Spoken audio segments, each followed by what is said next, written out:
All right, so I am just doing this as sort of an announcement for a series of videos I'm getting ready to work on because I think it's kind of interesting, short and sweet of it. I was reading an article earlier today in Premier Guitar, whichever magazine it is, from a few years ago with Steven Fryette. Fryette. I'm not sure how to pronounce his name. Go ahead and smash me in the comments if you need to. But it was an article he wrote. It was like a little one-page short article, and the title of the article was the binary soul of electric guitar. And I thought that was kind of cool. And the whole point of the article was that a lot of times when we hear about the electric guitar, when you hear about Jimi Hendrix or whoever playing an electric guitar, the thing we think about is this right here, right?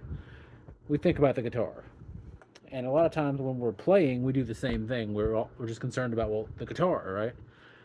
But the electric guitar is one of those instruments that is more than just the one thing, hence the binary soul. It's not just the guitar, it's the guitar and the amp and the speaker and the way all three of those interact with one another.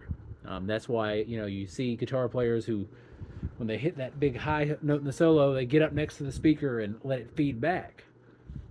If it was just the guitar, it wouldn't be able to do that. That's the interaction between the guitar, the amp, the speaker.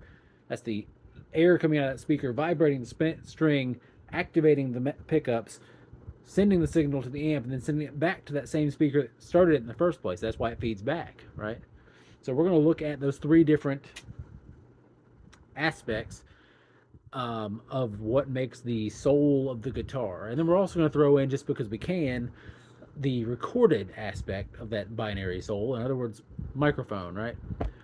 So I'm going to use my Helix and my Two Notes Genome plugin and my Two Notes Opus.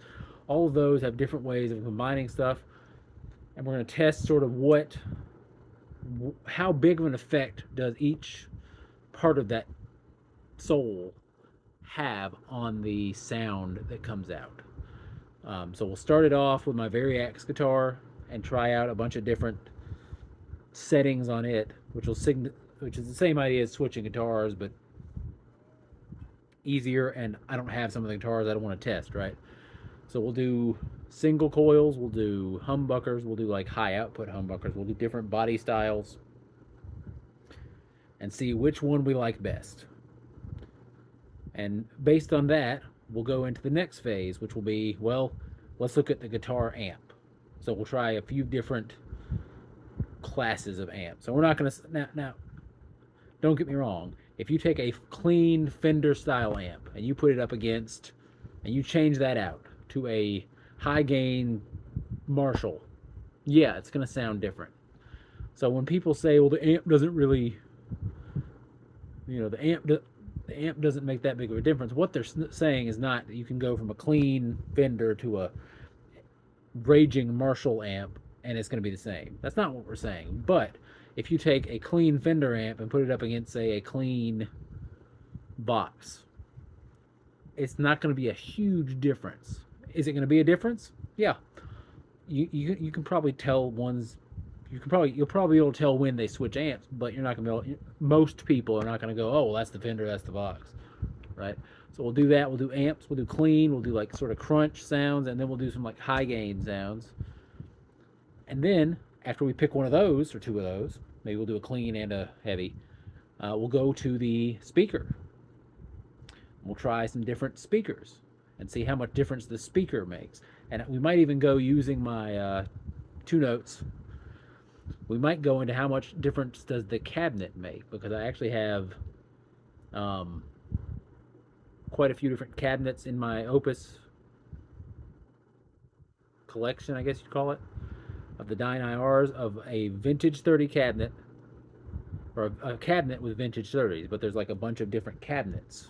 There's like a Marshall, there's a Engel, I forget what all they are, but there's a bunch of them with the same speaker. So we might try, well, let's see if we change the cabinet but with the same speaker, how big of a difference does that make? And then we'll test mics too, because why not? We can. And it'll be kind of fun. It's a fun little experiment.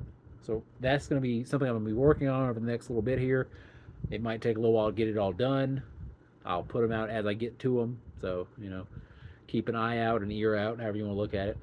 Um, but yeah, the binary, or in this case maybe trinary, triune soul of electric guitar, and then his little buddy, the recording side of it, the microphone that you stick in front of that speaker. So, hope y'all are tuning in for that. Should be fun. If you got any thoughts or ideas about how to pull that off, feel free to let me know. I know Glenn Fricker has done some similar sort of experiments with like actual amps, actual speakers, all that, and that's awesome because he's got the stuff to do it. He's got the spot to do it. He's got the know-how to do it. I don't.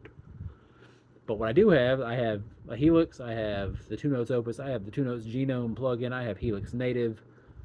I've got lots of like resources as far as that goes where I can digitally do the same sort of thing, same sort of experimentation. So it should be fun. Talk to y'all later.